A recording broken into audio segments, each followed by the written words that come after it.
Assalamualaikum warahmatullahi wabarakatuh. Perkenalkan, nama saya Dwi Siti Leani dari kelas 10 PPLG 3. Di sini saya akan menjelaskan tentang percabangan dan perulangan.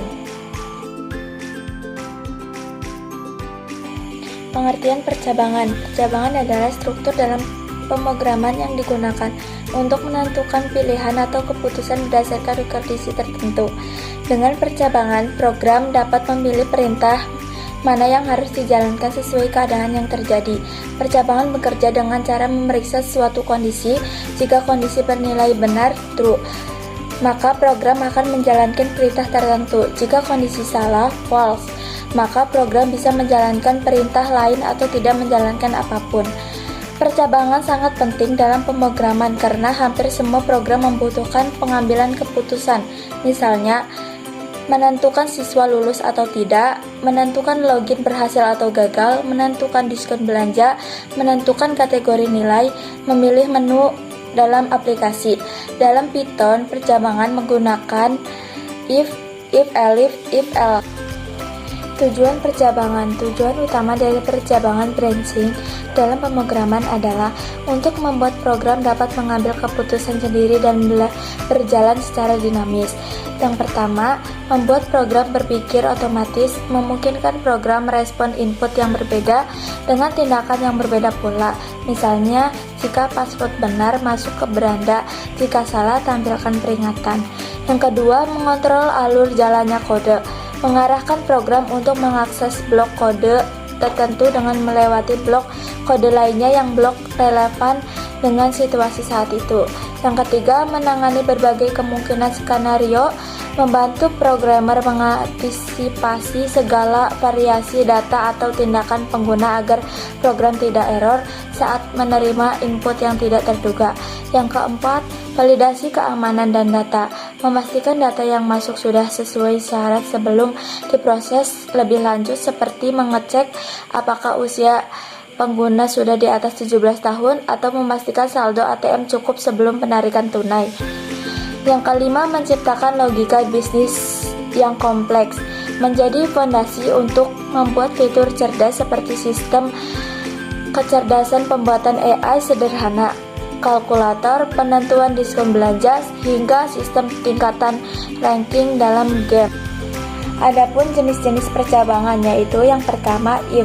If digunakan untuk menjalankan perintah jika suatu kondisi benar. Jika kondisi salah, maka program tidak melakukan apa-apa. Penjelasan. Program mengecek apakah umur sama dengan 17. Karena benar, maka output muncul. Jika umur kurang 17, program tidak menampilkan apapun. If biasanya digunakan untuk kondisi sederhana. Yang kedua, yaitu if elif. If elif digunakan ketika ada lebih dari satu kondisi yang ingin diperiksa. Jika kondisi pertama salah, maka program akan mengecek kondisi berikutnya pada elif. Penjelasan. Program mengecek nilai sama dengan 90 salah. Lalu program lanjut ke elif, nilai sama dengan 75 benar. Maka output nilai B. Percabangan ini cocok digunakan untuk menentukan kategori nilai atau tingkatan tertentu. Yang ketiga, yaitu if elif else. If elif else digunakan untuk memeriksa beberapa kondisi sekaligus dan memberikan pilihan terakhir. Jika semua kondisi salah, bagian else menjadi alternatif terakhir. Penjelasan. Kondisi pertama salah, kondisi kedua juga salah, maka bagian else dijalankan. Outputnya nilai C. Percabangan ini paling sering digunakan karena lebih lengkap dalam pengambilan keputusan. Kesimpulan percabangan. Kesimpulan percabangan adalah fondasi penting agar program bisa berpikir. Pemilihan jenis percabangan disesuaikan dengan kompleksitas masalah yang dihadapi. Kode yang baik menggunakan percabangan yang efektif dan mudah dibaca oleh programmer lain. Adapun macam-macam wildcard percabangan. Yang pertama yaitu if. Wildcard ini digunakan untuk percabangan tunggal if, yaitu mengecek satu kondisi saja. Penjelasan alur. Program dimulai. Penggunaan memasukkan nilai, input nilai. Program memeriksa apakah nilai sama dengan 75. Jika iya, program menampilkan tulisan lulus. Jika tidak, program langsung selesai tanpa menampilkan apapun.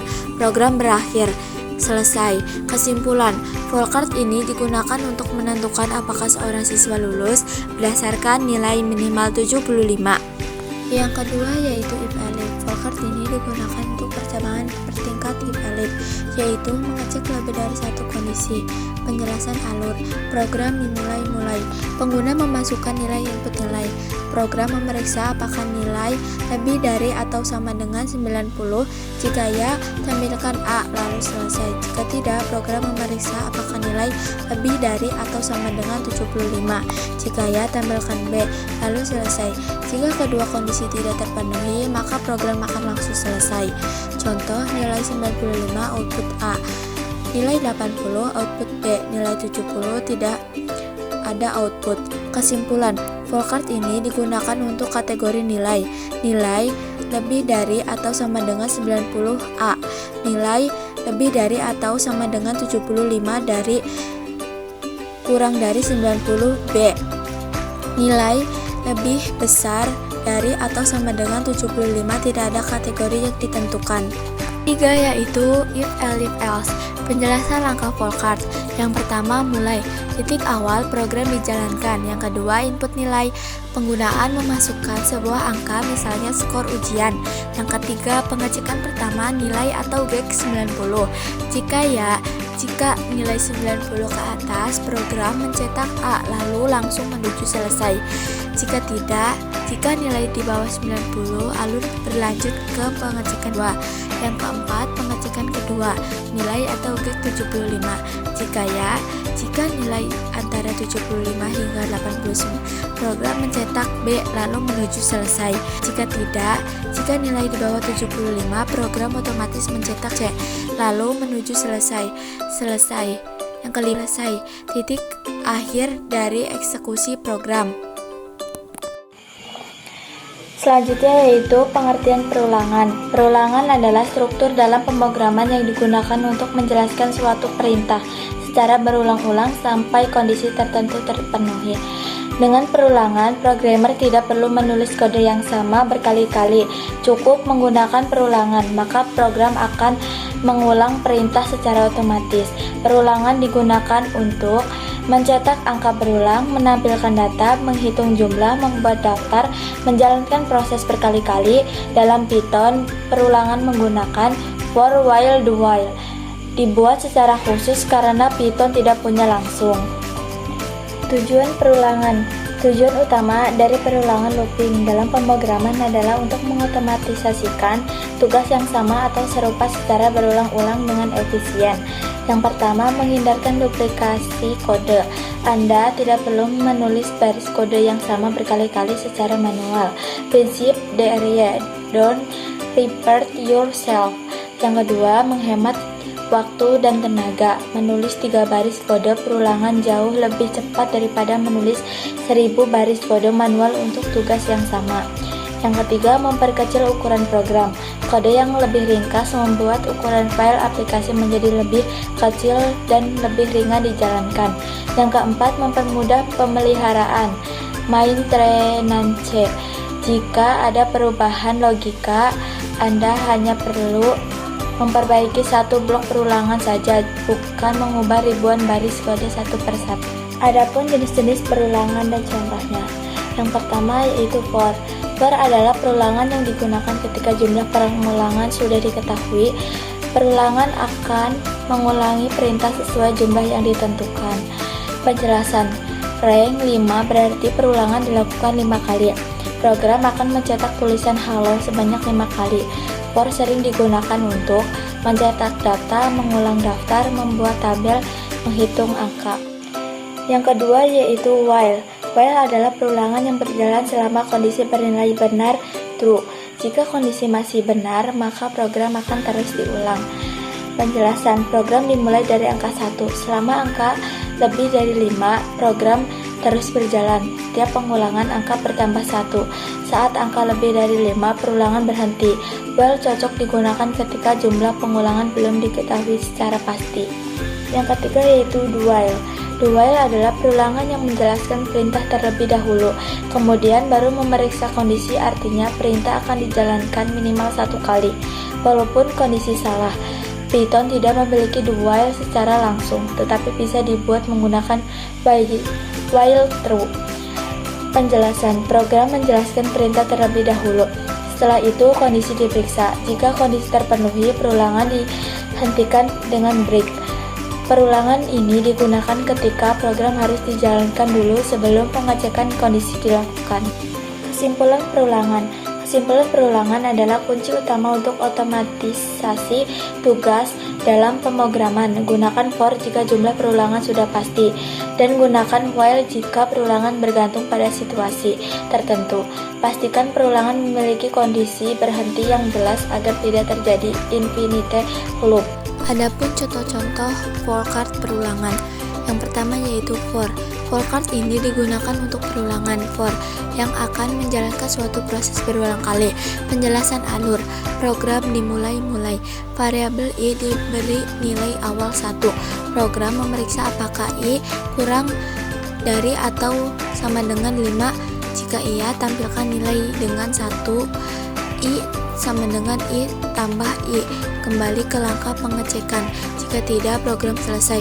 Hasil yang ditampilkan 1, 2, 3, 4, 5. Kesimpulan, for card ini digunakan untuk mencetak angka 1 sampai 5 menggunakan perulangan for.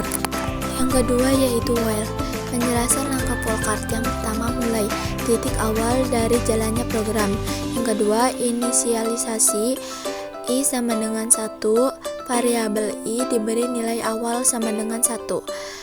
3. Pemeriksaan kondisi apakah i like 5, tanda tanya. Program mengecek apakah nilai i saat ini kurang dari atau sama dengan 5. Jika ya, program akan masuk ke dalam perulangan, turun ke bawah.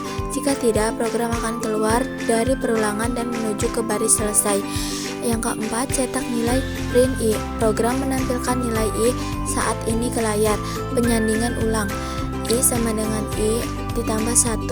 Nilai i ditambah dengan 1. Proses increment. Setelah ini, panah kembali naik ke atas untuk memeriksa kondisi baru. Yang ketiga yaitu do while. Penjelasan langkah for card. Yang pertama, mulai, titik awal program. 2.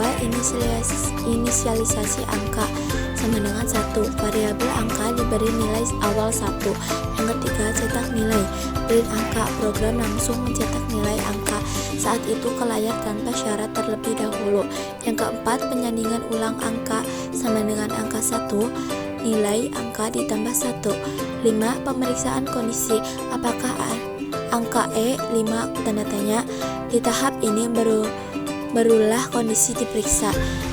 Jika ya, alur panah kembali naik ke atas ke bagian print angka untuk mengulang proses. Jika tidak, perulangan berhenti dan program menuju ke baris selesai.